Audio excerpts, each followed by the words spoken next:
Where does l'chaim come from, Chevra? Who calls out? There are guys in yeshiva. I say savrim, I say, and people call out.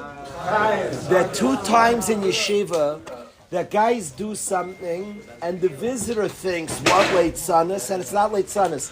By Havdalah, people laugh. At what point do they laugh? Or say Baruch Atah Hashem Agafen, the guys go, ah. That's a minhag Sfard. It's a very holy minhag. There's a reason for the laugh, but that I'm not talking about, which is another way of saying I don't know. But what I want to talk about is people say l'chaim. You ever heard this, JJ? At Kiddush in Yeshiva, you'll hear guys have a minhag. You've ever heard this, Avi? People say, that was a beautiful davening. That's very warm. Thank you. People say, you've heard this. You know where it comes from? People say in Yeshiva, Yudi, they say, Savrim, and then people say, L'chaim, L'chaim, they call out. That comes from Bezdin, Yisrael, many Yidden.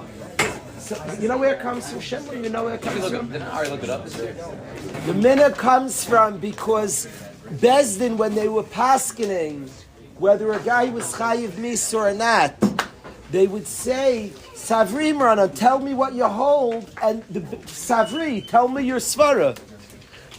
And the Bezdin would respond either l'chayim or l'mavis. Life or death. It was the psak of Bezdin, the Gemara says. So this guy is making Kiddush. It happens to be the Ched of Adam Rishon. Some say the Eitz Hadas, some say was yayin, was grapes. So here he's about to make Kiddush. Wine can kill and wine can save. So he says, Savrim Ranan, Chevra, what do you hold? And the Olim says, L'chaim for life. L'chaim. For life. Yehuda wants to start doing it now. We're saying L'chaim. It should be for life. What do you hold, Chevra? L'chaim, for life. Wine can kill, and wine can also save. And we're saying, Savrim Ranan, what do you hold? L'chaim. It should be for life. JJ, how can wine kill? What does wine represent? Tanug Yoel Mazeh, the pleasures of this world. And they can kill us. How many people are lost running after nothingness? And the pleasures of this world could save our life. They bring us to God. You drink something like, thank you, Hashem. It could save our life. It can create life, the pleasures of this world. So yayin could be l'maves, it could be l'chaim. People get intoxicated and run away from their worries. But there's a need to drink, has a very deep want to be larger, to escape, to be more. So people could use yayin to run away, or they use yayin to get drunk on Purim, to get more, to acquire more. So that's what we say, Savrim Rana Rabbi Sai. Bro, fill in the queue. Come on. Good to know, right? It says in Sanhedrin, they used to show people these baskets, they give them wine. Give them wine to take away the pain. So you heard what Shemler said, when a guy they would kill, they would give him wine to ease the pain. So that wine was lamavis. Now you're drinking wine, why? L'chaim, for life. We're not running away. Now you can only make l'chaim purim if you're the type who drinks to run away. Don't say l'chaim. L'chaim means that I'm drinking a little bit, but only because I want to access me, not to run away. It's a different type of intoxication. If your drinking is to run away, don't you dare say l'chaim. That's l'mavis. Now don't say l'mavis. A guy's going to say l'mavis.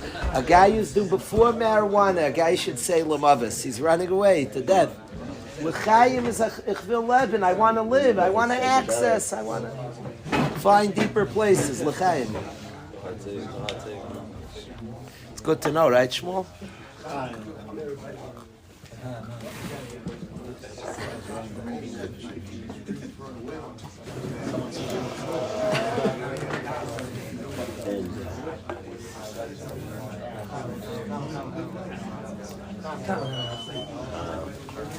I want to share There's a lot of things I want to do today, but I want to start with the Pshat on Megillas Esther.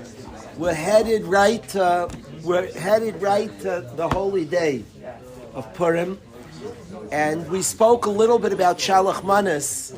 I want to tell you a word on Megillas Esther. That's an idea. A Jewish singer was ma'ira me this Pshat. The kasha I had way before I heard this Jewish singer. He was ma'ira me on a Pshat. I want to share the Pshat with you. We'll see what the Chevra holds.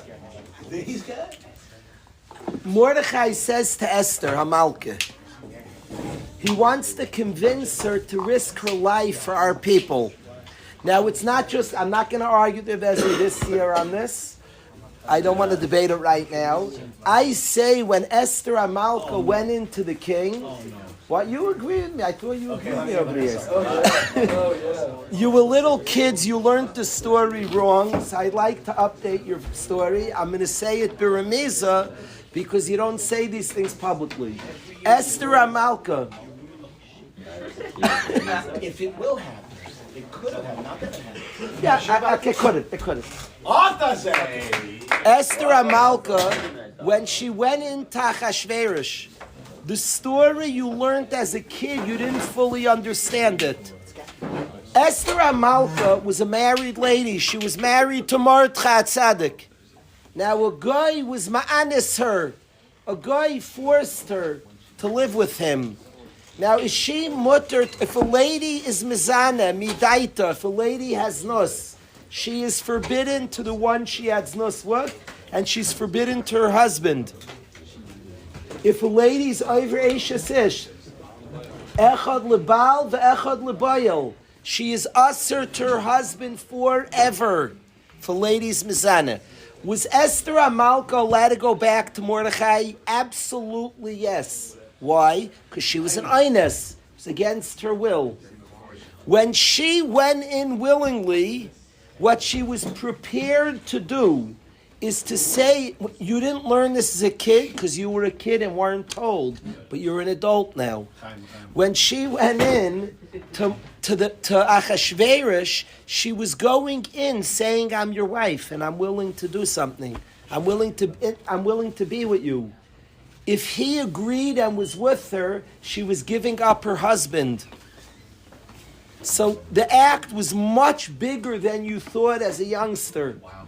Because she was risking her life, and that he might have pity on her, might not. But even if he had been with her, she went in willingly. She was saying goodbye to her husband for the Jewish people. She was giving up. She was willing. Now, Rav Ezi only points out correctly that we don't know what happened. We don't know what happened. But she was willing to go in willingly. She was giving up her husband for the Jewish nation. Does everybody understand that? Not really doing it. Right. She's not really doing it. She's doing it because of the Jewish nation. It's not her. That's her. La Lacha. No, but she's not So, doing it. Kasha. So Yehuda asks, Yehuda's great. Yehuda says she's going in. The night of Yehuda. I'm going to explain. Let's explain. One second. So Yehuda has a Shiloh. Yehuda has a Shiloh. Avi, Chevra, listen to what Yehuda asked. Yehuda asked brilliantly, but she was saving Klal Yisrael. So she is an Ines. The night of Yehuda was asked the following Shiloh, my friends. There's a true story. A group of bandits kidnapped a whole bunch of Yidden. About 30 Yidden were kidnapped. And this was a common thing. They were traveling, and their whole caravan was kidnapped by bandits who stole every penny they owned and had them all locked up, JJ. They then overheard the bandits say that we're going to kill all these 30 Jews. Their life was going to die. There was a lady amongst them who decides that she wants to save Strum, I need Shlomo. Who decides, where's Strum. So, Shlomo, I'm saying, sit next to me, he's speaking soon, We have a new every day. So what happened was, What happened was, Chevra, is 30, JJ, you hear this, a poor guy comes to the yeshiva, they tell these horror stories, JJ, I'm at him, but I have nightmares here. 30 in were kidnaps, the way it went down, JJ. And a lady amongst the Chevra said that she wants to save the other 29 Yidden. She seduced the head bandit, she got in with him, did an Avera, she was a married lady, and she saved, he liked her, and she got all 30 Yidden saved. It was asked to the night of Yehuda, is she mutter to go back to her husband? Do you say her life was on the line? So that's called forced. Or do you say she went willingly? The guy didn't say, let's do an Aveira, otherwise I'll kill anybody. When was her life on the line? They all heard that all 30 were going to die. Including her. Oh, yeah. So she went in to save all their lives. Says the Night of Yehuda, she's forbidden for her husband forever. That's not called an Einus. If he said, I'll kill you guys unless you do an Aveira, so she's an Einus. He wasn't thinking about an Aveira. He just was going to kill them. So she did her own Aveira. The Night of Yehuda says she's forbidden to her husband. Yeah, Shmuel? Isn't that weird? If the guy would say to her, I'll kill you or do an Aveira, she'd be mutter to her husband. But the guy didn't force her to do an Aveira. He wasn't thinking about it. Yeah, but he didn't ask to do the Aveira. That was her plan. Because her life, they overheard that they were going to. It's fascinating. Shmuel's like brother by. She heard below Yava though. Ooh, now you ask real kashas. It's a guy. Were they guy him or not? So you're asking a kasha stam that it's Yarval Yaver. It says Esther Karka Olam. There's a discussion. The Night Yehuda asks, how did Esther go in? Night Yehuda asks your kasha. It's not called an Ines. How does she go in? What? You give up your life for the big three. You're supposed to give up your life. The Night Yehuda says two terutzim with Esther Amalka, how she was allowed to do this. He says, Atzalas Kol Yisrael was some heter, saved the entirety of our people, or it was Alpi Nevuah. Mordechai had told her to go in. Now the bottom line is, but the bottom line is, Yehuda, is that Esther Amalka went in and gave up she was willing to give up her husband. Now, Mordechai, who's convincing Esther to do this heroic deed, says to Esther Amalka, Mi idea, who knows, im le'es kazais or la'ais kazais, he got la malchus. Who knows? Who knows? But I need a speaker. There's one right here. Who has control of this guy? Who walks around with this? Who has control? And you know how to make a shit of guys? You don't need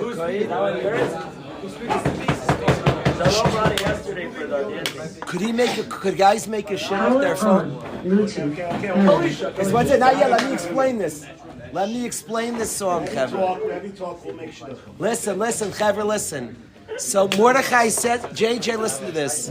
Mordechai says to Esther, who knows im le'es kazais he got la malchus?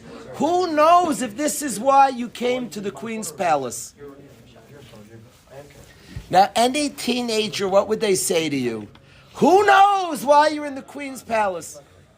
A teenager would answer full of cynicism. You think? Hello, every first grader knows that's why she became queen. Why does Mordechai say, mi idea, who knows? He should say, Esther, you know why God made you queen? Aha, you were queen for this moment. Obviously, this is the Hashgacha. Any first grader who reads the Megillah story, it's an aha moment. That's why she became queen. Mordechai doesn't say that's why you became queen. He says, who knows? Mi idea, who knows if this is why you're queen? JJ, it troubled me for years. Why does Mordechai say mi idea, who knows? He should say, this is why you're queen. Of course this is why. Duh. This is why you're queen, because you could say, does the kasha bother you, Maish? I think it's weird to say, maybe you became, he should say, Esther, I have figured it out. Both of you and I know that you're queen, so you could save the Jewish Before people she now. went in. He's convincing her to go in. So he says to her, I don't know, maybe you I thought he wasn't with her as she was going. He was speaking to her, they weren't living together, but he still talked to her, and he said, who knows, maybe he became queen. Maybe? You think this is why she became queen? I think so. So why does he say maybe? Why does he say mi idea? Who knows? Yeah, but we only know after the fact that that's why. But isn't that? We see the but whole when- story that they end up getting saved, and maybe they were going to get killed. I hear. But wouldn't that be the? Wouldn't you say that's why? I don't know, because I know the end of the story. So sure. So Yehud then, as he intelligently say, maybe it was supposed to Klai, would have gotten killed. So you don't know anything. So for most years, the pshat I learned is the whole Purim story is that Hashem runs the world and we know nothing. Because things we think are bad are good, good are bad. So I always learn pshat like Ezi, who knows? I don't know anything. Wow. And the whole Purim story is mi yodei achveis garnish. Hashem runs the world, we don't know anything. So that's what I always thought he said, mi yodea. But it's a bad pshat. He should say, this is why. He should tell her, this is why. Daniel, you like the kasha? Who knows it? Like aloe. It's such a funny way he should say, La'es kazais, he got Lamalchus. This is why Esther... I have a sneaky suspicion this is why you're queen. He says, mi idea, who knows? He should say, Esther, la'es kazais, he got lamalchus. We never know. So you never know anything, but he should tell her, it's true. So you agree. But I'm bothered to say mi idea here.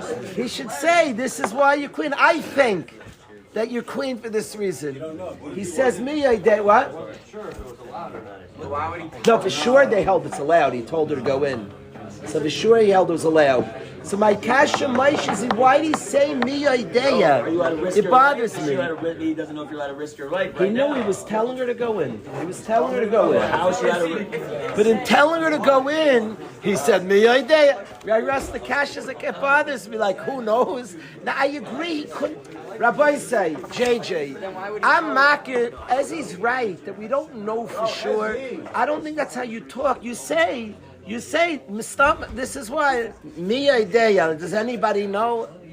To me, like troubling, even if he says, La'es kazais, he got malchus, it means, I think, ich mein, You're not allowed to get mi idea, like, who knows? It's such a funny thing, it's like a sarcastic, who knows? It's just like Pashut. If a guy has the opportunity that it's the Pashtus they could save, so it's quite likely this Mistama. Okay. It's who knows why they're telling her. yeah. That's why does he say like who knows? Ani chashev shalais kazais. I think I do know. Like I think so. You know. La'es kazais is his opinion. This, they say on shows, this is not the opinion. You know, if you have an opinion piece, the owners of the paper do not like a disclaimer here. Yeah, it's Mordechai is just saying, it's only my opinion. I hear but give your opinion. By the way, he's selling her to give up her husband, to give up her life for the Jewish nation. So tell her, this is why. Now, he's not 100% sure. The mi idea struck me for years. Huh? Oh, nice. It says that the reason he didn't divorce is divorce has a coil, and he did not want Achashverosh to know she was married to him for various reasons. That's why he didn't divorce her. Right, why can you say it's 12 months early so he doesn't know for a fact this is the right thing to do, like the right Rabbi's Because he told her to do it. He doesn't know if it's the right thing because other things can unfold during the 12 months and maybe but this is what he holds. It's true. Does he 100%? he doesn't know. Well, not 100% anything. It strikes me on this advice, you say la'es kazais, that's what I hold. You say la'es kazais, that's what he holds, that's why she's there. You don't know anything, but probably. Yosef, so for years I had this kasha. Now, I had this kasha, why he says la'es kazais, he got lamalchus, a very, very strong kasha, I think. Personally, there's a singer, Mailach Cohen. I'm going to play the song in a minute, and He has a song on when it says Le'es Kizayis Higat Lamalchus, that this is the reason that you got there. He says on everybody's challenges that he says you should always know, we all think that nisyonis that come up is like an interruption in our life. And he says, maybe whatever I'm going through now is the reason I am here. The difficulty is not like shucks, and it was the reason you're here is for the difficulty itself. Now he says something, he says maybe whatever you're going through now is the reason you're here. For sure what I'm going through now is the reason I am here.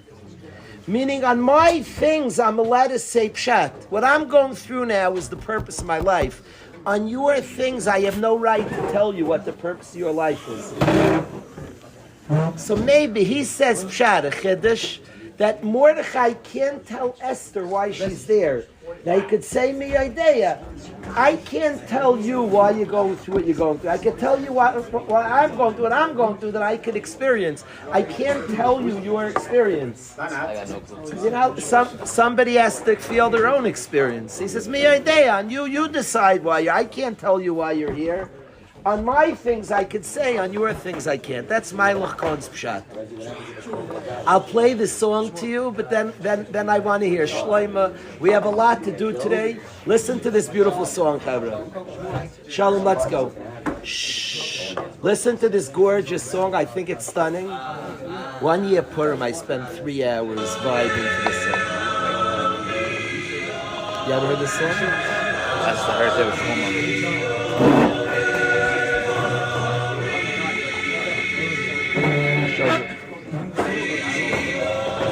You showed Yosef? You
know this. You know the song?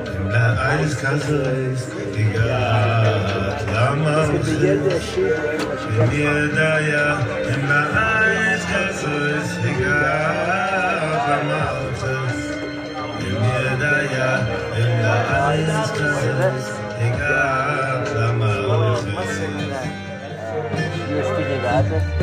Michael told me this part, and then I told it to Avi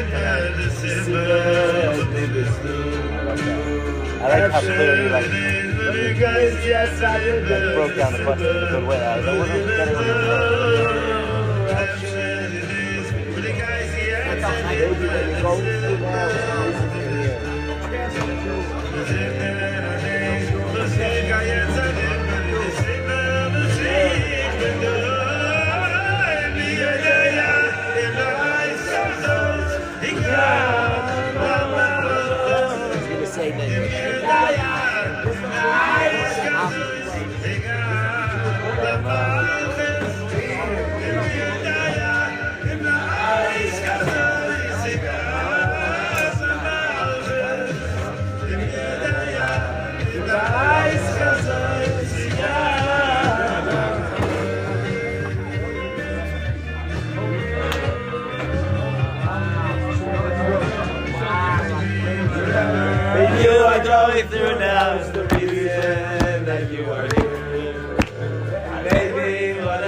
Sevi Lash actually killed it. He did.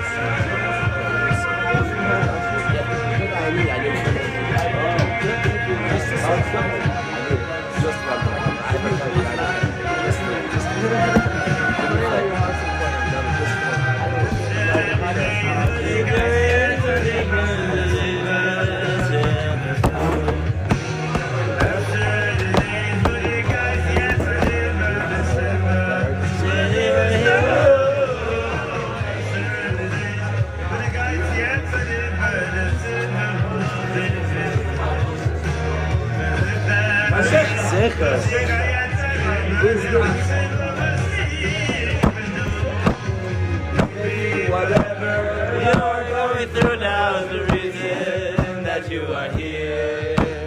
Maybe whatever you are going through now is the reason that you are here. Whatever you are going through now is the reason that you are here. For sure. Whatever I am going through now is the reason.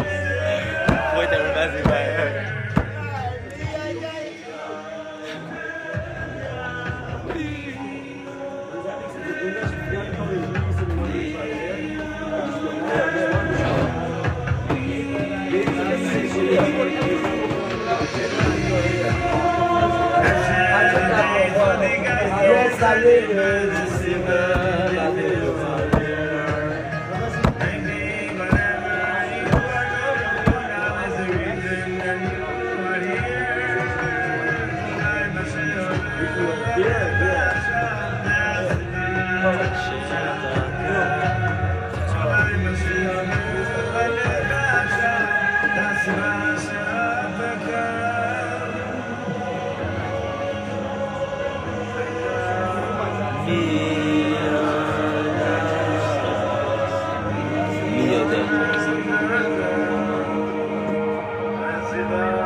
Shims, you like it? Stark read.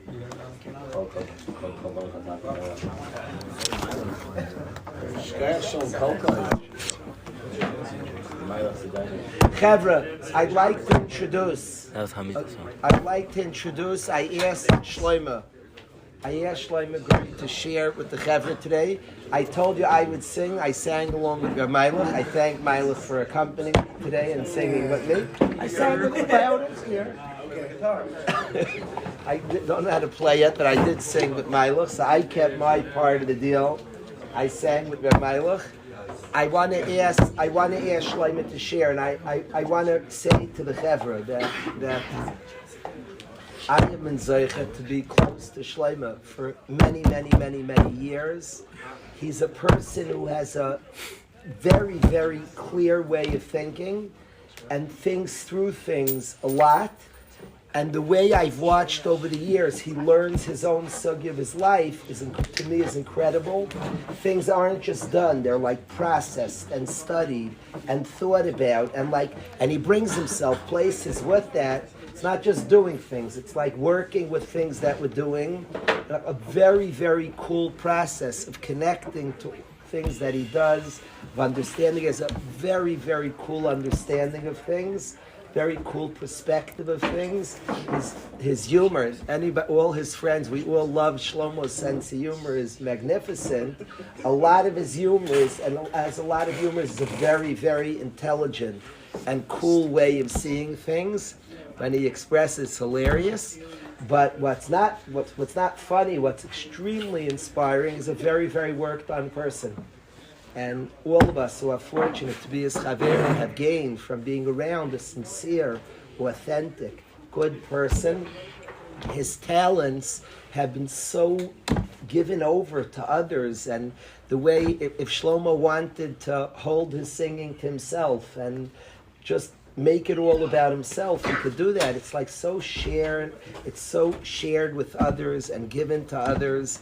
Really, really remarkable the way he shares his talents. I'm sorry?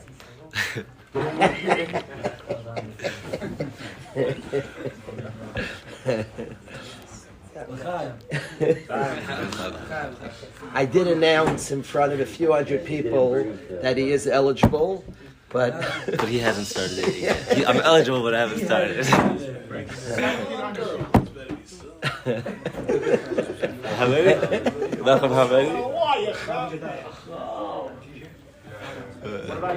I should ask some of his friends to introduce him. I won't put them on the spot now. I said yes.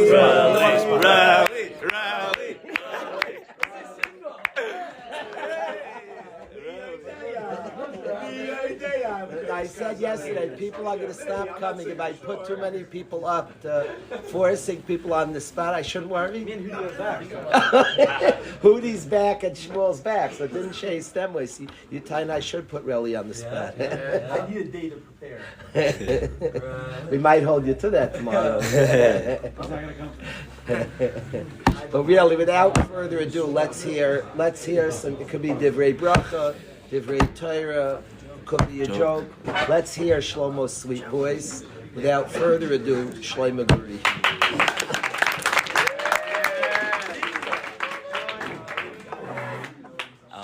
I just wanted to double down on what Rabbi Kalish was saying yesterday about like the boys and how fortunate we are to have each other, and it's really, really, really awesome. Like, we left after 12th grade, and like we didn't know if we would ever spend time together again. Like, we're like back together, and we've expanded to like a large squad. It's awesome, and yeah, I'm just like, I feel fortunate. Like, we're just like everybody here. I just feel like together and close to everybody here. And it's just like amazing that like Hashem just keeps on like bringing us together and close. Even like Chaim this year, like it stunk for him, you know, that he got like sent out of Israel, but like I got to be with him. Like Hashem's just been bringing like all the people I love together, and it's like I feel very fortunate and happy and lucky, and like I'm just really happy to get to know everybody here. This is like just a quality group of people I get to spend the year with, and it's amazing. Akiva is like in Israel. I used to sense like his craving for like to be with the boys, and I feel like it may have like a God listened to just his craving. He probably davened for it too, but it's like there's just like this like feeling of like, whoa, we got this. You know, this is like we get to be together, and I hope that Hashem just keeps on bringing us all together, and yeah, just all of us, just yeah.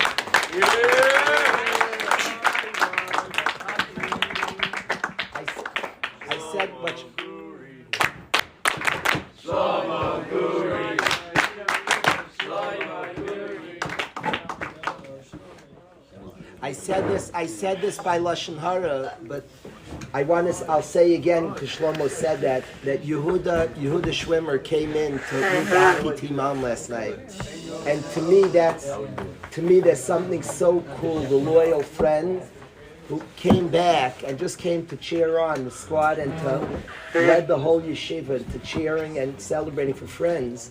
Anybody you saw after the game, anybody saw it, there was cheering, and there was another squad of wonderful people who were playing a game. The crowd did no negative cheering, zero. There wasn't anything, it was just positive. After the game, the other squad was skating by the stands, waving, not in any derogatory. I was expecting, like, take that, some middle fingers, and, you know, it's all different, not at all. They were skating by like this, thumbs up, nodding, thanking, like literally expressing that was cool, you guys like each other. Like literally expressing it. A tremendous respect. I don't know if I've ever seen that. That guys cheering their brains out for a squad. Now, it never was negative to the other squad, which is a big part of it. It never felt like a fight. It never felt like, whoa, the bad guys and the good guys. It felt like a group of friends who loved their friends. After the game, you saw this, Maish. The other team waving, but not waving like, take that, like in your, no. Like, and they were very clearly showing like respect. Wow, you saw the same thing, thumbs up, like this, and waving and thanking, like a certain appreciation. You guys really like each other, and that's what it felt last night. That is not a shallow, it's fun. We had a blast, the whole scuba hockey game. We experienced love, connection, friendship. Donnie Cohn, I read it by Lashon Hara, he wrote me a letter on the way home. I could read you a little part of it. Donnie Cohn wrote about coming last night, and this classy person who came to cheer on his friend. It's amazing what the hockey team and the whole yeshiva accomplishes in sports. On the way home, I was feeling a lot of emotions, and he starts writing a lot of the feelings, and he says, when the basketball team lost in the playoffs, I knew what Rebbe meant, that it's a spiritual journey and leaves and lasts for eternity. After tonight, I feel it again. I feel an entire team, yeshiva family coming together, competing together, growing together, cheering each other on, and giving each person their place on the team and in life. I grew leaps and bounds tonight in amazing ways. Thank you for giving me the opportunity to come out and be part of it. Let's keep winning. And that's what Donnie Cohn wrote about last night. And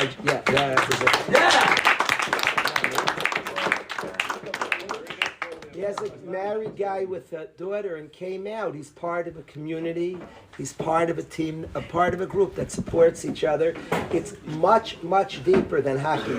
I saw the whole school like rally around Rami Singhal. I saw his parents come, family members come, just the whole school like being excited for a guy's success, for a guy's battles, for guys. I saw when Gershi Lift scored that goal, like the whole place. I don't see him in the room right now, but this is not a flattery. What was a very, very real thing. A school loves a guy, but real is into a guy, cares about a guy, and just celebrates our friend. The day after we won the semifinals and Ellie Freeman walked to the base mesh and people stood up and cheered for him, we like each other and celebrate each other and appreciate each other's strengths. It's just such a cool support, the friendship that we see here is so real and so much deeper than sports. It just runs deep with people liking each other, being there for each other, caring. I've watched Shalom Koko. He's the level. He's from the great fans of all time, the best fans. You could write. We should have a Hall of Fame list of the greatest supporters of our team. Chaykel will be right at the top of this Hall of Fame list. Shalom Koko will be right at the top. Rabbi Kalish should be right at the top of this list to watch. What'd you say? Fagan. Naftali Fagan. Hudi, Chaykel, Shalom, Naftali Fagan at the top of the list of people that are just there going nuts for their friend, cheering their friend on. That's crazy. But real, authentically and caring and a caring. Who, Revezi anointing somebody in that hall? Really bodies are. You did last night? Yeah. Really? So really he gets... There's another goal on bodies. So Relly gets on the Hall of Fame list. He deserves any Hall of Fame list. Relly Greenwald just been voted on the Hall of Fame. It was a little ironic, like we're cheering on and he can't cheer on, being voted on the Hall of Fame list for cheering. Okay. I brought Chaykel down to cheer Relly for being voted on the Hall of Fame. Do you have a video of him? Could I see it? I didn't see it. What's their shirt? This one? The first one? First one. Okay, so we have a title. Oh my goodness. Which one? The real deal.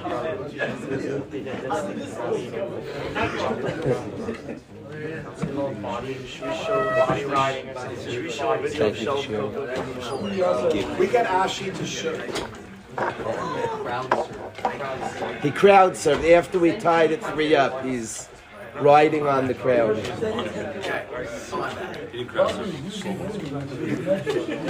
carried him? You were carrying him? You like put him down. You let him down. No warning, just my bad. Were you the man that like let him down? I just felt the crunch. We have to learn that song, Mi Idea, but you know who had it down, who played it for the Chevra? Zevi Lax. Zevi Lax learned this song. Yeah. We played it Geschmack. It's not easy to play. Knows the song?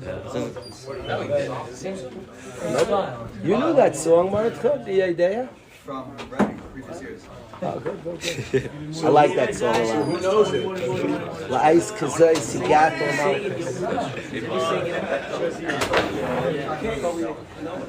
Who knows it?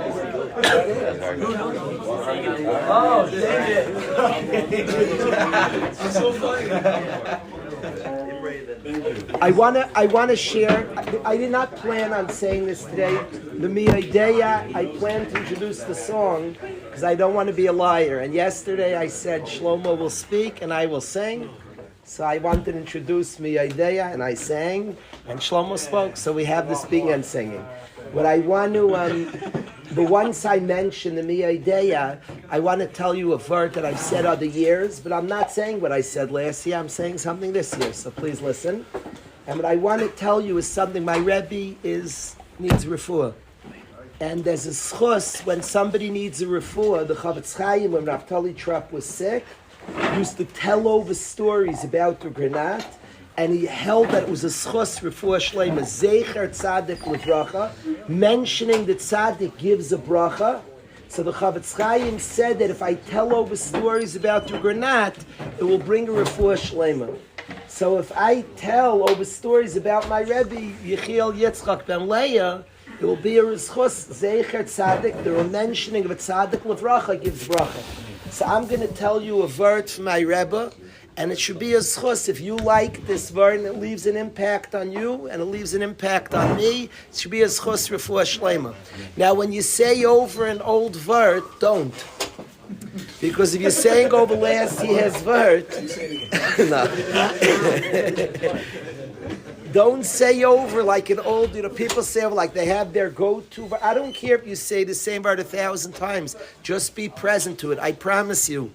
I'm about to learn a piece from my Rebbe. I am learning it like I never learned it before. I am not saying, and by the way, when you do this, you find new nuances. Ein beis medrash b'li chedesh. When you're present, you're a different guy than when I said it the last time. I'm a different person. So I want to feel the word and I want to share something, but present, not what I said. Yes, I want to say it this year. So I want to share something present that I heard from my Rebbe, and I want to hear it from my Rebbe again. So here goes. My Rebbe asked the following bomb kasha. It's one of the strongest kashas on the Megillas Esther, but you got to grow up. You got to learn the Megillah sophisticated and now.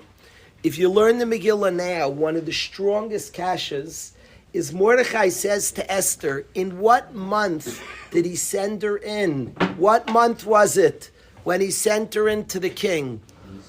It was in Nisan. It was on Pesach. It was on Pesach.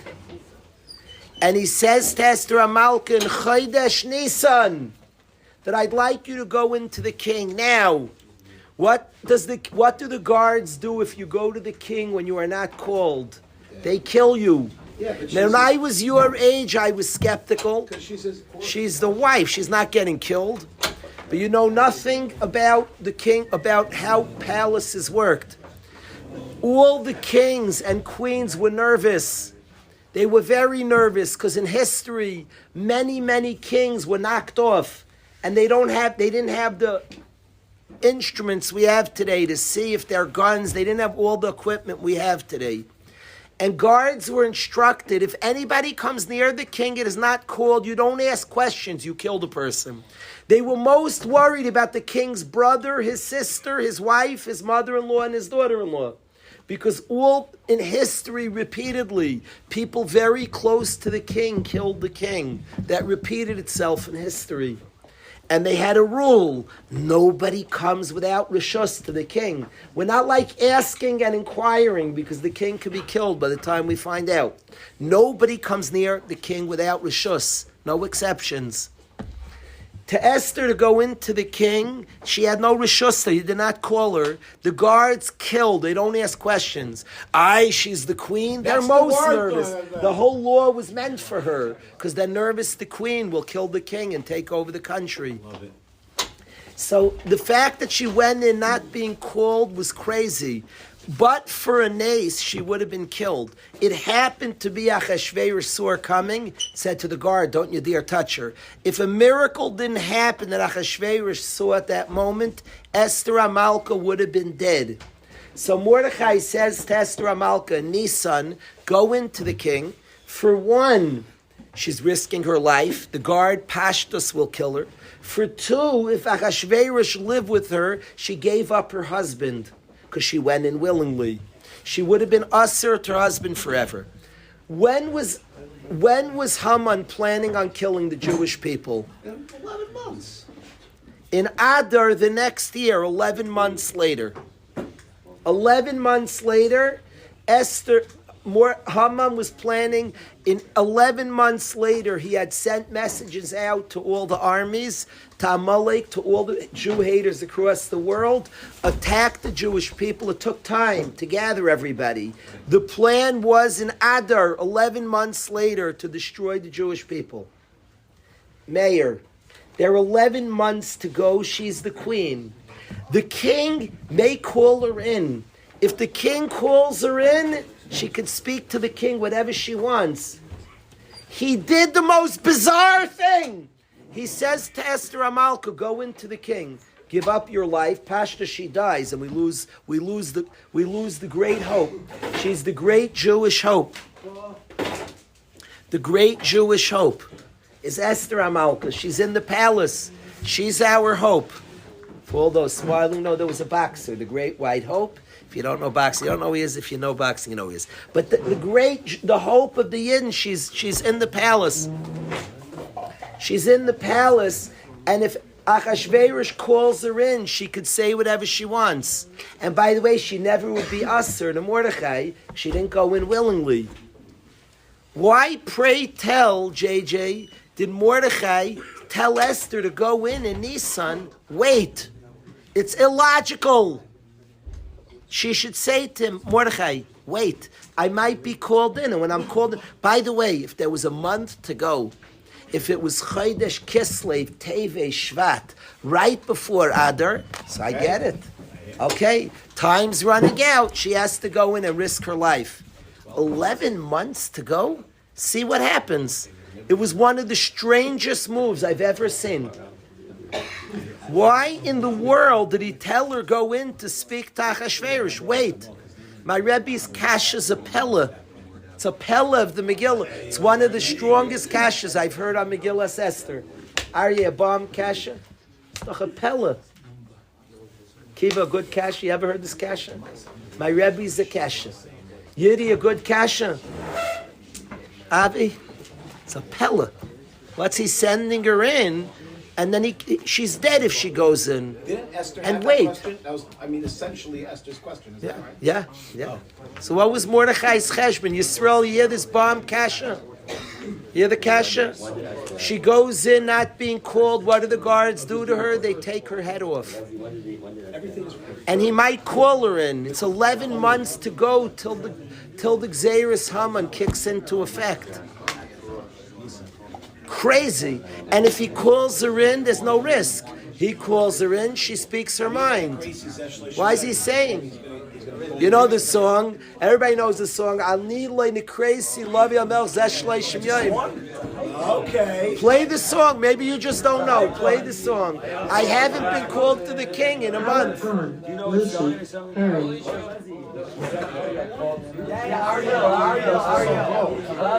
What's it called? What's the song called?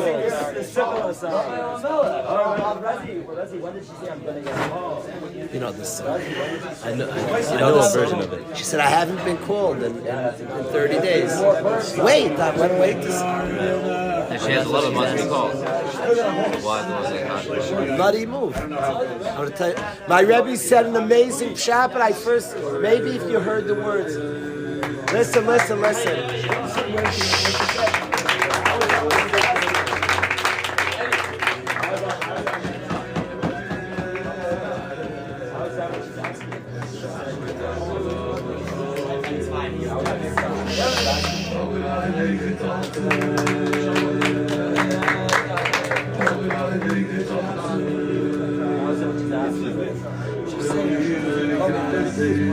Amira the Chris, I haven't been called in. She's gonna come in. No, I didn't get called in. Or was she saying it's I almost have the legend?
What is the Yiddish word?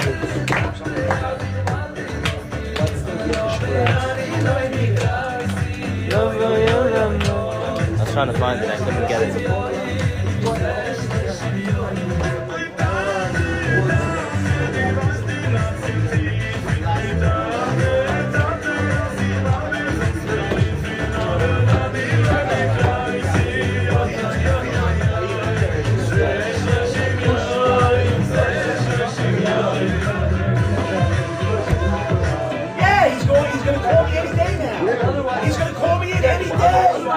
Why would I go now? He's going to go at me. Why should I go now? Be called and chop my little Jewish head off and call me every day.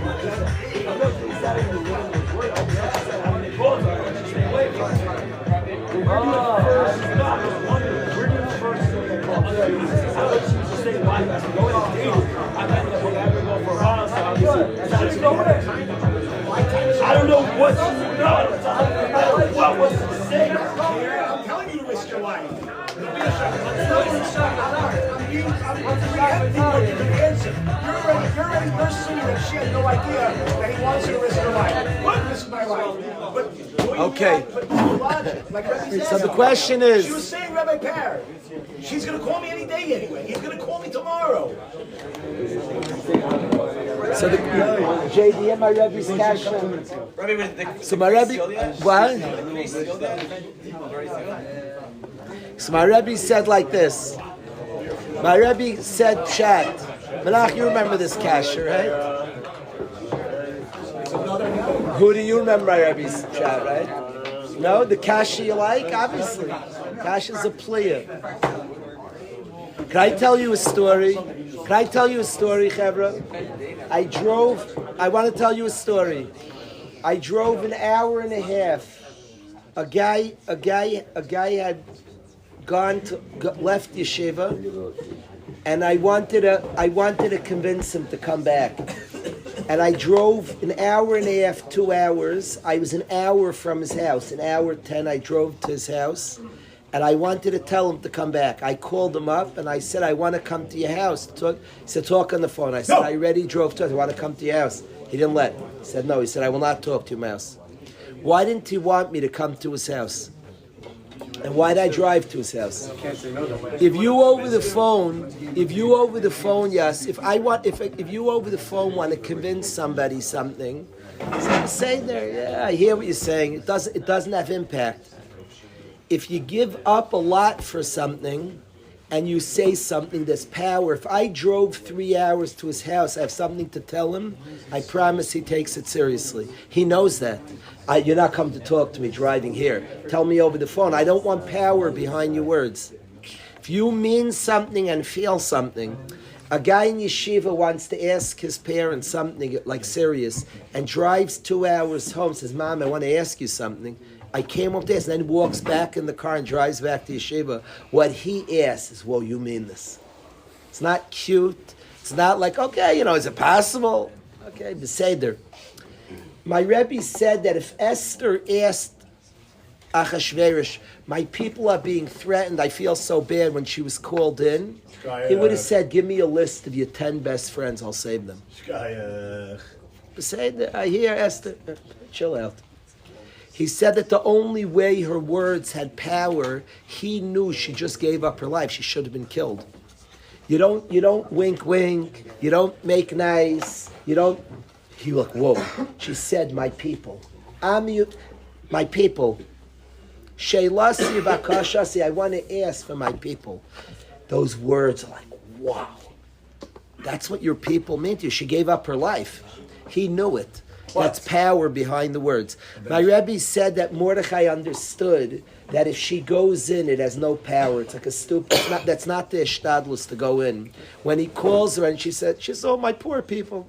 I said, oh, wow, must be so hard, Esther.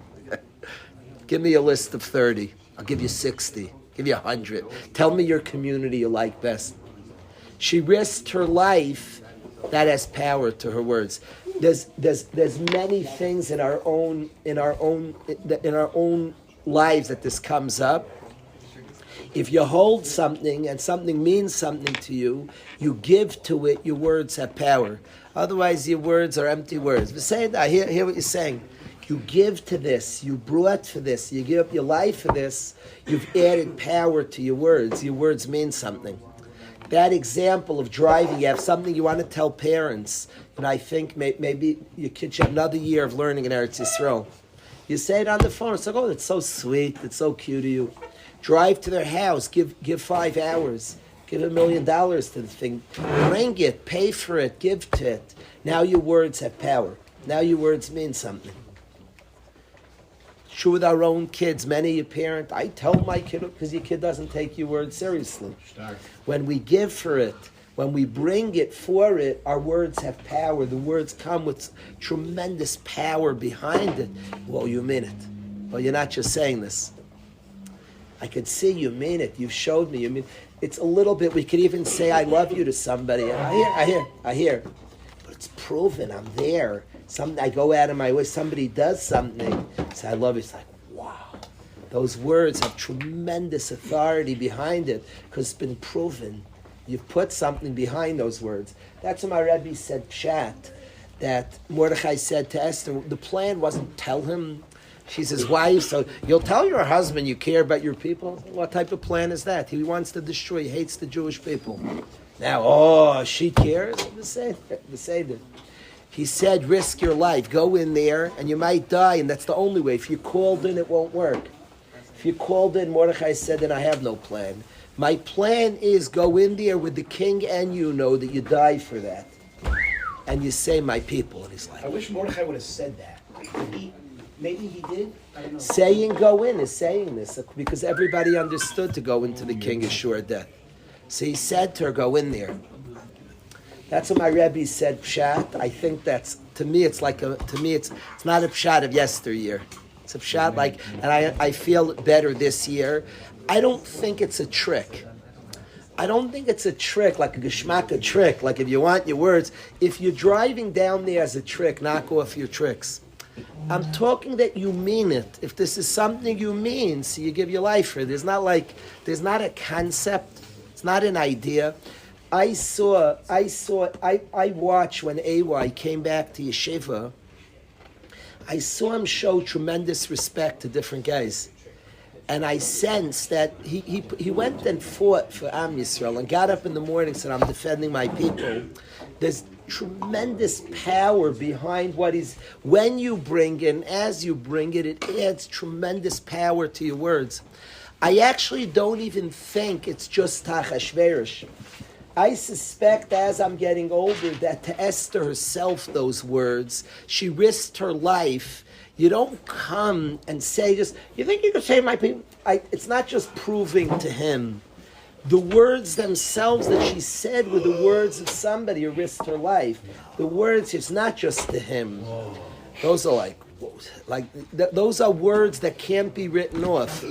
She herself put a power in herself. She risked her life for her people. For herself. So then, it's not just, I'm sure, it's not just, because it's not tricks. It's not a good chap to get him. He said that the way we're going to save the Jewish nation is go in, give up your life for them. Whatever you say then is very different. If you could say it without that, fine, but that's different. That's different words. The words are very different. Those are words that mean something, that are impactful, that are very, very, very powerful words. So, amazing, no? Yeah. Yeah, it's an idea. I think it should be a schos refuah shleima for my Rebbe. I wanted to share this idea with because I find it very, very powerful. I find it very powerful. I think it's relevant to all our lives. I think there are cases, by the way, people Claire, their friend is going through something.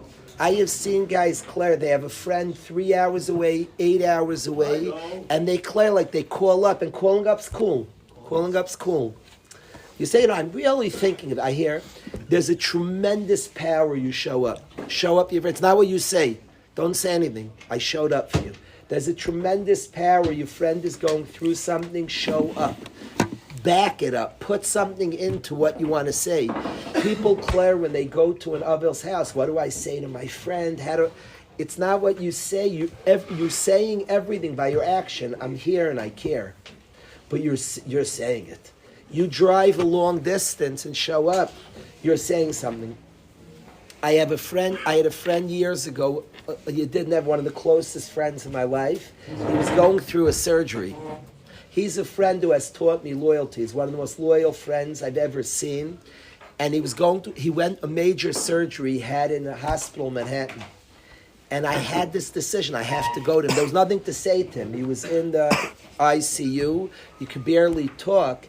I had a sense. I called the hospital if I can come. They said absolutely not. So I just went. I just showed up, and I got to see him, and years later, he still remembers that. And I remember that because it's not, I could have called, I could have said, but I wanted to put something behind it. Now, I'm not saying not to call. I got in trouble. A friend of mine was sitting Shivu I loved tremendously, and I wanted to show up, and it didn't work, and I didn't make the call because I kept saying I'm going to come. So make the call, but show up for your friend. Put something behind your words. To call is cool, is cute, is nice, and sometimes all we have is the call, but when you put something behind your words, it's different. It's very, very different. That the point is not what you said, the point is you're there. What you said is not, you're not trying to be the memorable, you're there and you show up. Put power behind your words. Guys have said to me, guys have asked, there are guys, everybody's in yeshiva now, there are guys who feel they want to come to Waterbury. And the parent is like, no way, I'm not letting. So I've been called by kids, can you convince my parents? Can you tell my parents? And the answer is no. I'm not convincing. I don't like being convincing. I get insulted when somebody said you're a good salesperson. No, there's no such thing. A kid, I'm a parent myself. I know what this means. Kids ask for many, many things. I always tell a guy who talks about coming to yeshiva, I always say, I always ask guys to come down at the point a guy holds that this is my ruchnis. Now, if he wants to come, he has no idea he wants to come. It's fun, it's a party, I don't know. So then, of course, he can't convince his parents. Parents love their kid, but I want to come, I'll love it. I hear. If a guy believes, and I have seen this by parents who had no inclination to let their kid come, but the guy senses, I will steig here. I will grow, I need this. And I will become closer to Hashem. He looks in his parents' face, the words are different. He believes something. It's not the same words. It's not like a trick. It's not like a trick. She goes in and then it's like powerful to him. I want to say that the younger version of me, Menachem, didn't understand my Rebbe. I thought it was a trick. The new version of me, because I'm learned from you guys, I understand my Rebbe more. Shimmy, it's not a cool trick. If you go far, drive to that guy in Lakewood. It's not the vert. I don't drive so it does it to him. I need to feel it. By the way, if you could feel that way over the phone, it will be powerful and he'll listen too. Right. If you could do it, if you could, actions have a massive impact on us. When Esther spoke to him, she spoke to him from the vantage of a Yid who put their lives on the line. Her words are like, whoa. If somebody, I guarantee the same guys, I asked my parents, they said no. You weren't there. You didn't even know what you were asking for. If you sensed this is something that will cause me to steig and you ask it with that truth, with that sense, nobody like pats you on that and says, oh, you're so cute. That's lachan. Nobody responds like that, Yisrael. Now, sometimes we have to do an action that brings us to that place. So it's not about a trick to get there. It's not like that. It's about a deep acquisition. She risked her life for her people. She looked him in the face and said, save my people, don't touch him. He's like, please. And he saved Klal Yisrael. Isn't that amazing, my Rebbe? That word is, what do you say, Yisrael? What was his response? What was Achazer's response then? What did he respond to her? When she said that? Yeah. He says, who's doing this to you? And he ends up killing Haman. When was the Avera? Oh. He ends up killing Haman. So that's a separate one. Fine. I'm just saying, did he do that? We don't know. That's Rav Ezra. Because I always say that she became us. Or Rav Ezra said, you don't know. When did he tell her Miudeh? Like when did he say those words? When they had a discussion, should she go in or not? He said maybe. He said Miudeh ways because I said yeah. Yehudi hear this word?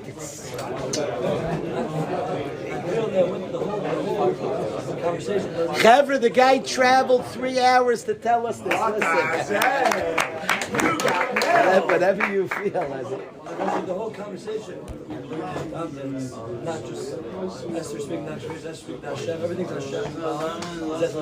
His game is that she's going to Hashem a little bit, constantly speaking to Hashem. Well, the trick won't work. Like I really care. Like he knows what's going on. Right. Yehuda said that the Gruss says in the Megillah, whenever you're talking to the Melech, you're talking to Hashem as well. And Yehuda said that her zchus to save the people was, I'll give up my life for the people. That itself was the zchus to save Klal Yisrael. So if she waits when the Melech calls me, part of the zchus was get in there, risk your life, and Hashem will see care for the people. It's a good point, Yehuda. Very good point, Yehuda. Very, very, very, very cool. Very cool. I want to sing a La Yehudim to that shot. It's a Barman shot. Yehudim La Yehudim.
Rabbi Said, I want to thank the guys.